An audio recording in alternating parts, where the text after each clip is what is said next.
On July 17th, 1793, a young woman stood before the Revolutionary Tribunal and said 7 words that would haunt historians for centuries. "I killed one man to save 100,000. She was right about the killing. She was catastrophically wrong about everything else. Charlotte Corday believed that by murdering Jean-Paul Marat, the most feared journalist in revolutionary France, she would end the bloodshed tearing her country apart. Instead, she triggered something far worse. In the month before Marat's death, the Revolutionary Tribunal issued a handful of death sentences. In the month after, the number more than doubled, and that was just the beginning. This is the story of how a man who could barely leave his bathtub became the most dangerous voice in Paris, how a woman who wanted peace accidentally unleashed terror, and how a single knife wound created a martyr so powerful that his enemies wished they'd never touched him. But to understand why Charlotte Corday's plan failed so spectacularly, we need to go back 3 months, to April 1793, when Jean-Paul Marat wasn't a martyr at all. He was a defendant. On April 24th, 1793, Marat stood before the Revolutionary Tribunal, the same court that would later send thousands to the guillotine. He faced charges of preaching pillage, advocating dictatorship, and calling for widespread murder.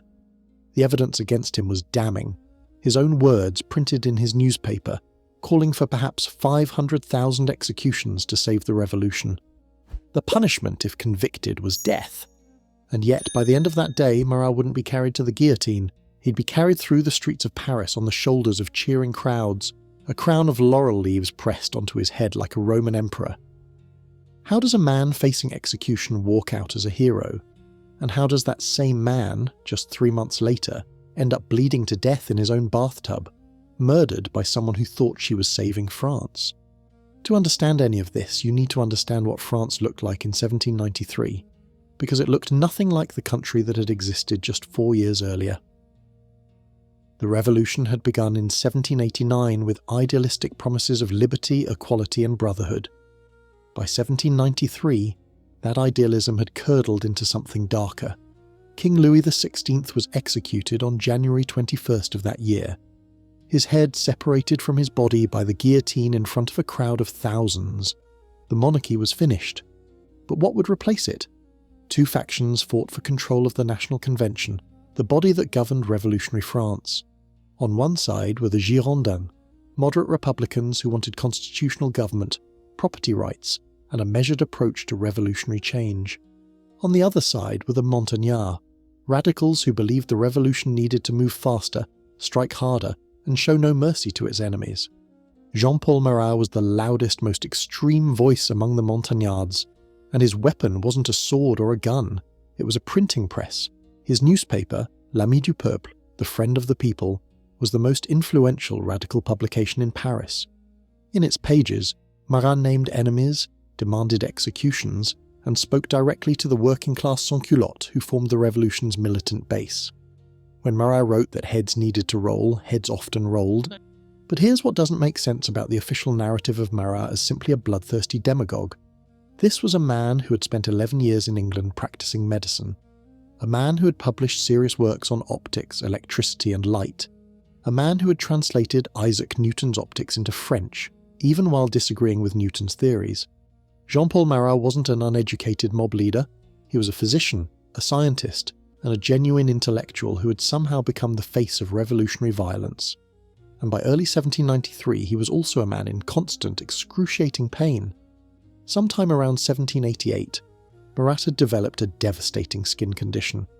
Modern genetic analysis of bloodstains from his newspapers suggests it was likely seborrheic dermatitis caused by a fungal infection, probably complicated by bacterial pathogens including Staphylococcus aureus.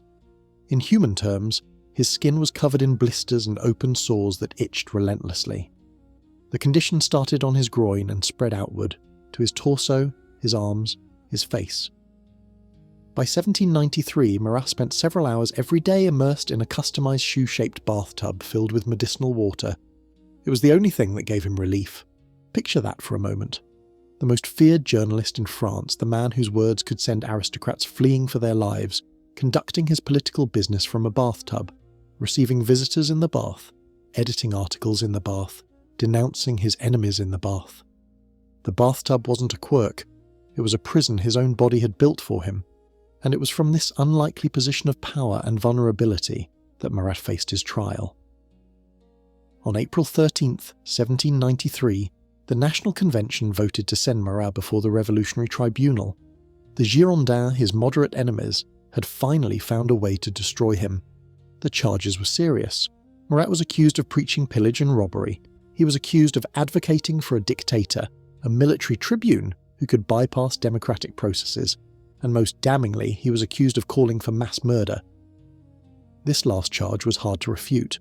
Marat had written, in black and white, that perhaps 100,000 heads would need to be cut off for the freedom of the many. On other occasions, he'd suggested the number might be 500,000. The Girondins believed they had him. The Revolutionary Tribunal had been established just a month earlier, and while it hadn't yet become the death factory it would become during the Terror, being brought before it was no small matter. People didn't usually walk away from the Revolutionary Tribunal, but the Girondins had made a critical miscalculation. They assumed that putting Marat on trial would humiliate him, weaken him, prove to France that he was a dangerous extremist who needed to be silenced. They forgot who they were dealing with. On April 24th, Marat entered the courtroom not as a cowering defendant, but as a man on the offensive. Rather than apologising for his words or claiming he'd been misunderstood, Marat did something unexpected. He defended everything he'd said. Yes, he had called for mass executions. Yes, he had advocated for a strong leader. But these weren't crimes. They were necessary measures to protect the Republic from enemies who wanted to destroy it. The Girondins, Marat argued, were the real traitors. They were the ones working with foreign powers. They were the ones who would sell France back to the monarchists. Every word he had written was in defence of the people, against the people's enemies. His defence was eloquent, passionate, and utterly uncompromising, and it worked. The jury returned a verdict that shocked the Girondins. Not guilty. What happened next must have been extraordinary to witness. The courtroom erupted. Hundreds of supporters who had packed the gallery rushed forward. They lifted Marat onto their shoulders and carried him bodily out of the building. Someone pressed a crown of laurel leaves, the ancient Roman symbol of victory and honour, onto his head. Through the streets of Paris they carried him. The man who should have been on his way to the guillotine now paraded like a conquering hero. The crowds grew as word spread. Marat had won. Marat had beaten the Girondins. Marat was still the friend of the people. This was the moment that sealed his enemy's fate, and, though he didn't know it, his own. Meanwhile, about 150 miles northwest of Paris, a 24-year-old woman named Charlotte Corday was reading about all of this in horror.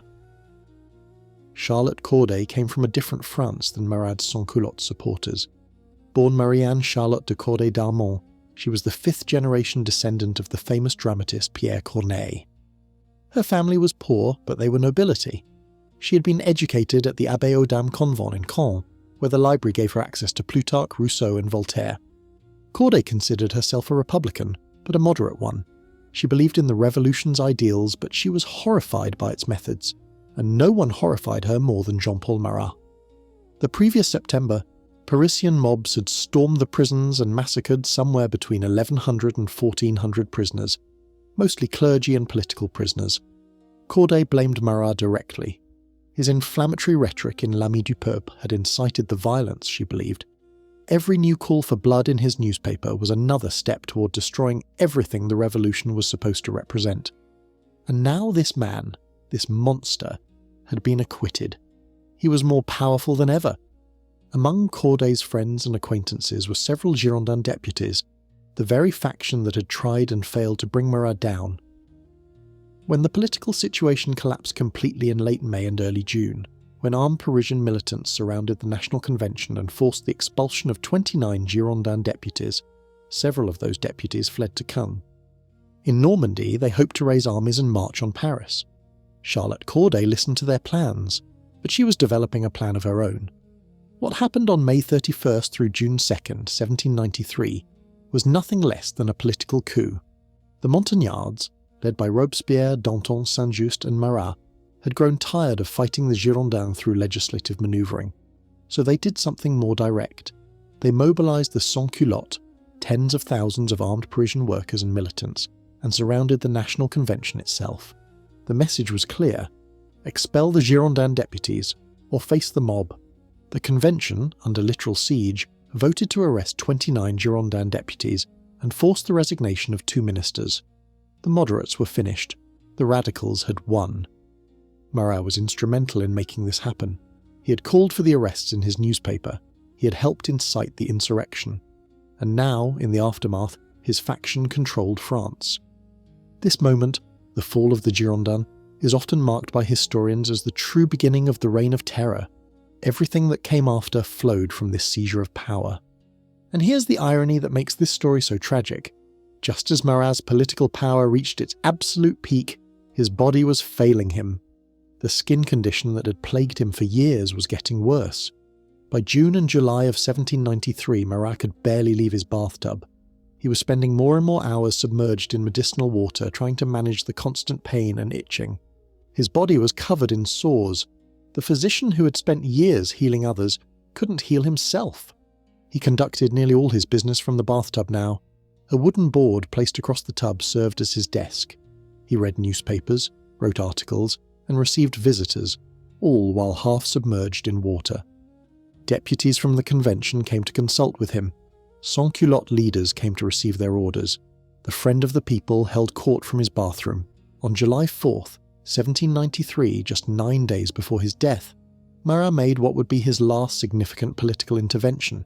He charged that the Enragés, an ultra-radical faction that made even Marat look moderate, were guilty of treason to the revolution for attacking the Montagnard leadership.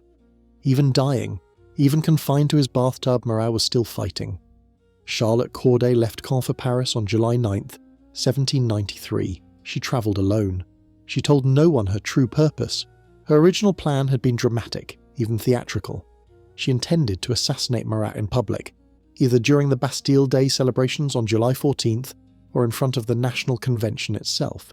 She imagined striking him down before the eyes of all France, demonstrating that the radicals were not untouchable, that one person with enough courage could change history. But when Corday arrived in Paris around July 11th, she discovered a problem. Marat hadn't been seen in public for weeks. The man she had travelled 150 miles to kill was confined to his apartment, too sick to attend the convention, too sick even to appear at public celebrations. She would have to go to him. On the morning of July 13th, 1793, Charlotte Corday visited the Palais Royal, a complex of shops and galleries in the heart of Paris. She entered a cutlery shop called Le Coutelier Badin and purchased a kitchen knife with a 5-inch blade, about 15 centimetres. The price was 40 sous. It was an ordinary knife, the kind you might find in any Parisian kitchen. Nothing about it suggested its purpose. Before making her attempt, Corday composed a document she titled L'adresse aux Français amis des lois et de la paix, addressed to the French, friends of laws, and peace. In it, she justified what she was about to do. She explained her political motivations. She framed the assassination not as murder, but as a patriotic act. She wanted France to understand why Marat had to die. Marat's apartment was located at 243 Rue des Cordeliers, a significant address in a district that was the heartland of radical sans-culotte politics. Getting inside would not be easy. Corday made her first attempt early on July 13th. She sent a message requesting an audience with Marat, but was turned away by the concierge. She tried again, but this time she was stopped by Simone Everard, Marat's companion, effectively his wife, though they had never formally married. Simone was suspicious of this persistent visitor. A young woman, well-dressed, clearly from a different social class than the sans-culotte who usually came to see Marat. Why was she so insistent? Simone refused to let her in, but Corday had not travelled from Caen to be stopped by a closed door. On her third attempt that evening, Corday changed tactics. She raised her voice, loudly enough for Marat to hear from his bathroom, and announced that she had critical information about counter-revolutionaries hiding in Caen. Specifically, she claimed to know the whereabouts of Girondin deputies who had fled Paris after the June purge. This was exactly the kind of information Marat craved. The Girondins were his enemies. The fugitive deputies were organising resistance against the government he had helped create. If this woman knew where they were hiding, he needed to know.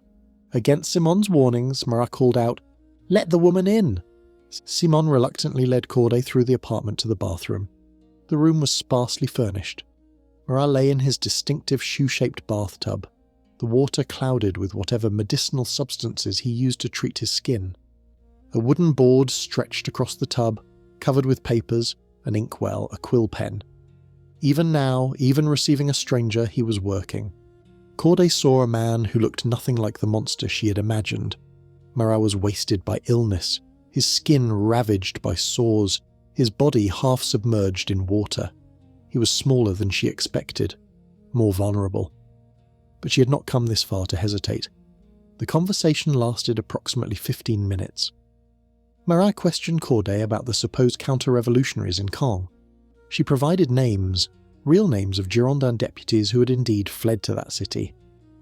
Marat listened intently, scribbling notes on his papers. Then, according to Corday's later testimony, Marat spoke the words that sealed his fate. Looking at the list of names, he said, "Good.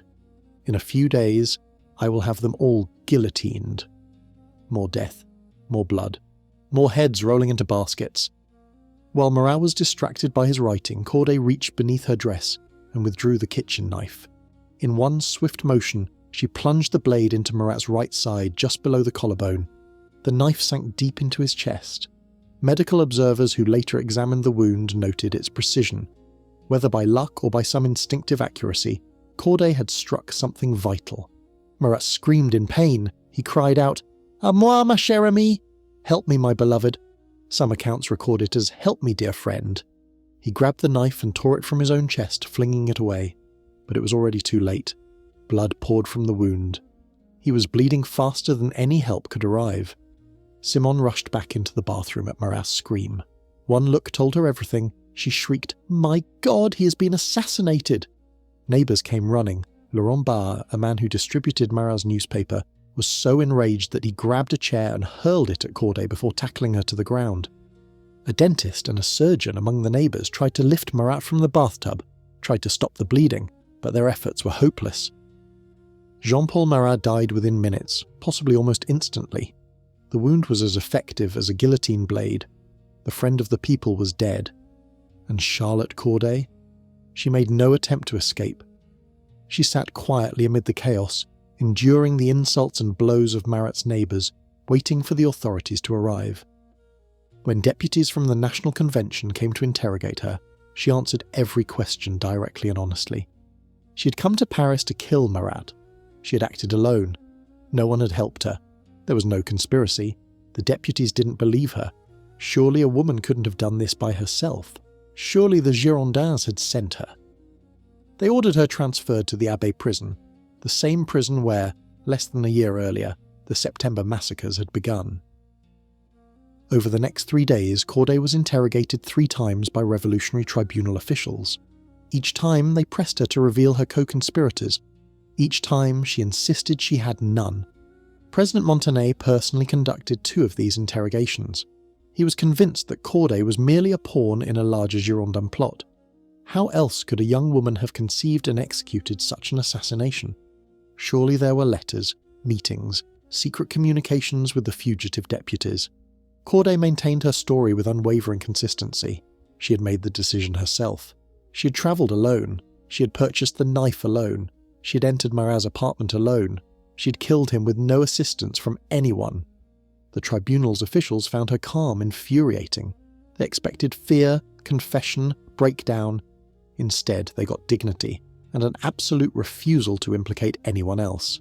Charlotte Corday's formal trial took place on July 17, 1793.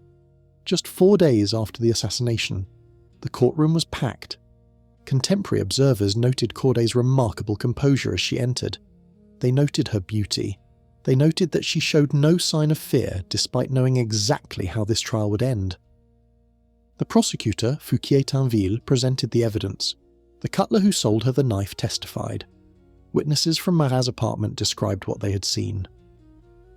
The address to the French that Corday had left behind was entered as evidence, including the passage where she called Marat the vilest of villains who deserved to fall under the avenging iron. When asked to explain herself, Corday made no apologies. She declared, "I killed 1 man to save 100,000, a villain to save innocence. I was a Republican before the Revolution, and I have never lacked energy."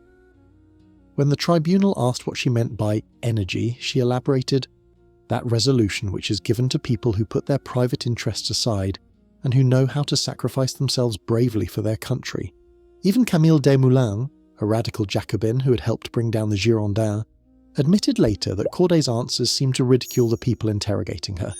She was supposed to be the accused, instead she sounded like the judge. Corday's lawyer was Claude-François Chauveau-Lagarde, who would later gain fame defending Queen Marie Antoinette. He knew the verdict was predetermined, but he mounted a defence anyway. Chauveau-Lagarde argued that Corday had acted from pure and passionate love for her country. She wasn't insane. The careful planning of the assassination proved that. She wasn't part of a conspiracy. The evidence showed she acted alone.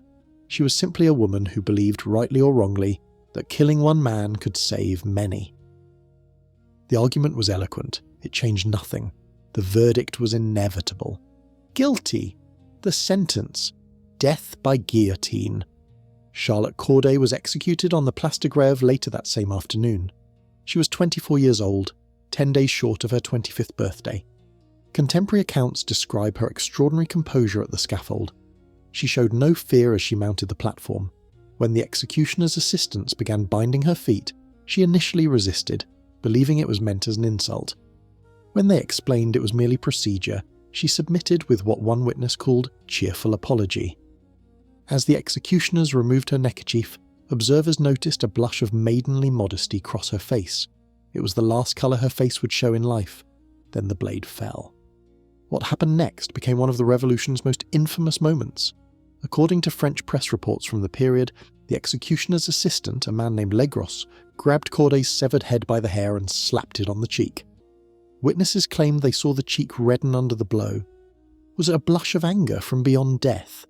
Later science would attribute the phenomenon to blood remaining in facial tissues rather than any conscious response.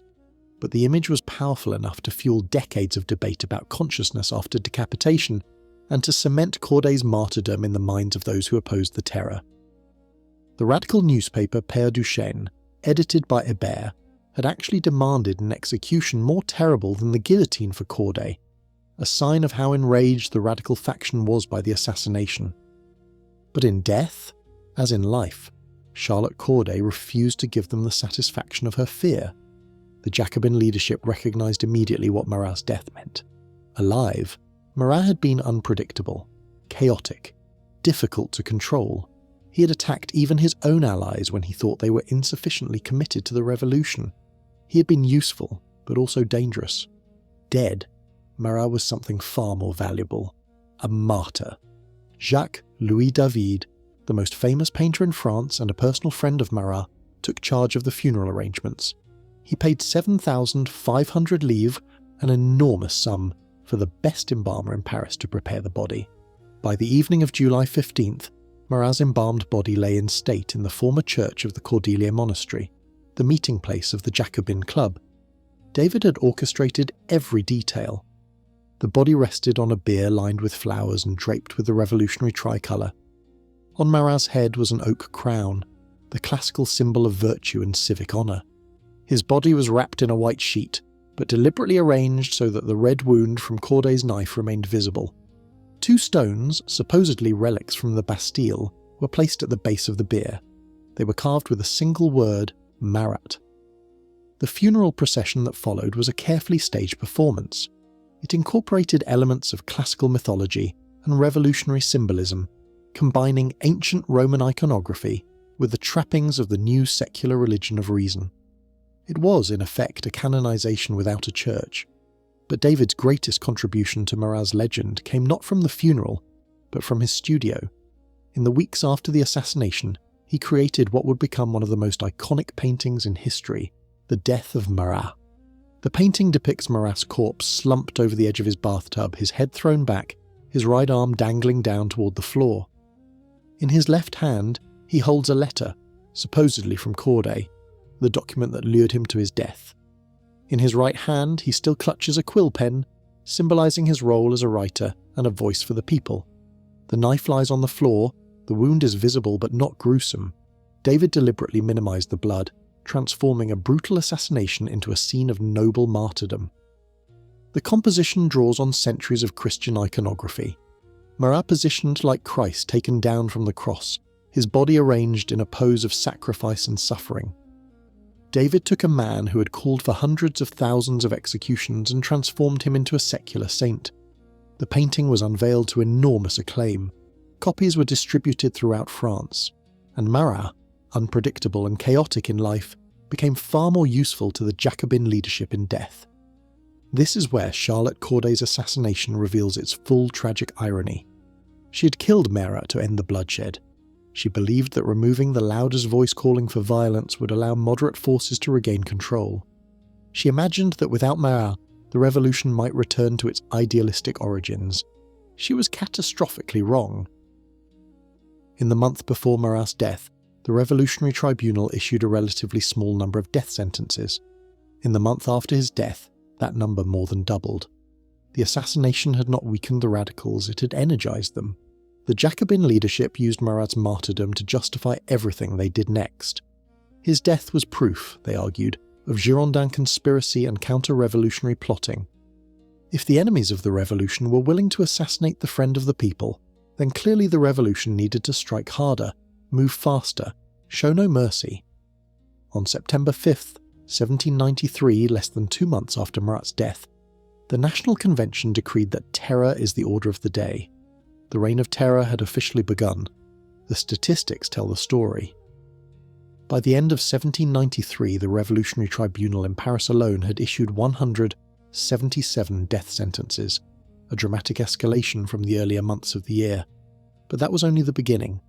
By the time the terror ended with Robespierre's fall in July 1794, the Revolutionary Tribunal in Paris would issue approximately 2,639 death sentences, and that was just Paris. Throughout France, another 10,000 or more people would be executed without trial or would die in prison awaiting execution. Charlotte Corday had believed that killing one man could save 100,000. Instead, the man she killed became the symbol that justified the deaths of thousands. Some of Corday's own allies understood this immediately. Barbaro, the Girondin deputy who'd been her friend, later wrote bitterly that if Corday had consulted him before acting, it would not have been to Marat's heart that I should have shown the way. He understood what Corday could not have known. Marat was more dangerous dead than alive. The unpredictable, chaotic journalist could be managed, even controlled while living. The martyr was beyond anyone's control. David's painting hung in the halls of power. Marat's name was invoked to justify every new arrest, every new execution, every new expansion of revolutionary violence. The friend of the people was gone, but his ghost demanded blood. Simone Evrard, the woman who had tried to stop Corday at the door, survived the terror. She withdrew from political life after Marat's death, living quietly with his sister. Marat's family formally recognized her as his widow.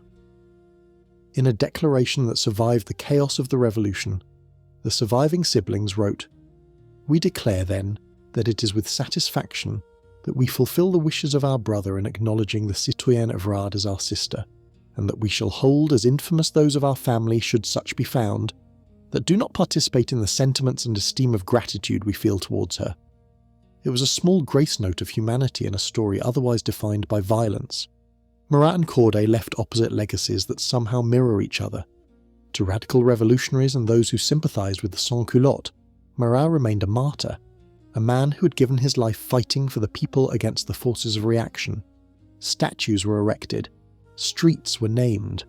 The bathwater in which he died became bizarrely a kind of secular holy water. To moderates, conservatives, and those who recoiled from the terror, Marat represented everything that had gone wrong with the revolution. The dangerous extremism that turned idealism into mass murder. Corday's legacy was equally divided. The radicals despised her as an assassin and a tool of counter-revolution. But over time, particularly as the horrors of the terror became undeniable, she was reimagined as a heroine. In 1847, more than 50 years after her death, the romantic writer Alphonse de Lamartine gave her the posthumous nickname L'Ange de l'Assassinat, the Angel of Assassination, and dedicated part of his Histoire des Girondins to her story. She had failed utterly in her mission, but she had faced her death with extraordinary courage, and for some, that was enough. And this brings us to the question that has haunted historians for 2 centuries. What if Charlotte Corday had never gone to Paris? If Marat had lived, What would have happened? He was already dying, his body consuming itself with disease, he could barely leave his bathtub. How much longer could he have remained politically relevant? Some historians argue that Marat's death removed a destabilising force from Jacobin politics, that his unpredictability actually made him a liability to his own faction. Without the martyrdom, the terror might have developed differently, perhaps less intensely, perhaps with fewer victims. Others argue the opposite, that the forces driving the terror were far larger than any one man, that the foreign wars, the internal rebellions, the economic crisis would have demanded a violent response regardless of whether Marat lived or died. We can never know. History doesn't offer controlled experiments. What we know is this. Charlotte Corday believed she could change history with a single act of violence. And she did change history, just not in the way she intended. The Reign of Terror killed between 16 and 40,000 people, depending on how you count. It devoured many of its own architects. Danton was guillotined in April 1794, Robespierre in July of the same year. It ended not with a whimper but with another revolution, another violent seizure of power, another reset of the revolutionary calendar. And through it all, the image of Marat in his bathtub, David's painting endlessly reproduced, served as a reminder of what the revolution was supposedly fighting for: the friend of the people, martyred by enemies of liberty, the man who died calling for his beloved, the revolutionary saint with a quill in one hand and a knife wound in his chest. It was all constructed. David knew exactly what he was doing when he painted that image. But constructed or not, the image worked. It still works today, more than 2 centuries later. It's still the first thing most people think of when they hear Marat's name. Charlotte Corday stood before the Revolutionary Tribunal and said she killed one man to save 100,000. She was wrong about the saving. But she was right about one thing. Her act mattered. Not in the way she hoped, not in the way anyone expected, but it mattered. It changed the shape of the revolution. It created a martyr. It gave the terror its most powerful symbol. And it showed something that revolutionaries and counter-revolutionaries alike have rediscovered again and again throughout history. Violence, once unleashed, does not follow the intentions of those who wield it. It has its own logic, its own momentum, its own terrible hunger. Marat called for blood and drowned in it. Corday struck a blow for peace and paved the way for slaughter. The revolution ate both of them, and thousands more besides. 3 months after Marat's death, on October 16th, 1793, another figure would mount the scaffold of the guillotine. A woman who had once been the most powerful person in France. A woman who had watched the revolution destroy everything she loved, and who would face her own execution with the same strange composure that Charlotte Corday had shown. Marie Antoinette's final days make Marat's ending look gentle by comparison.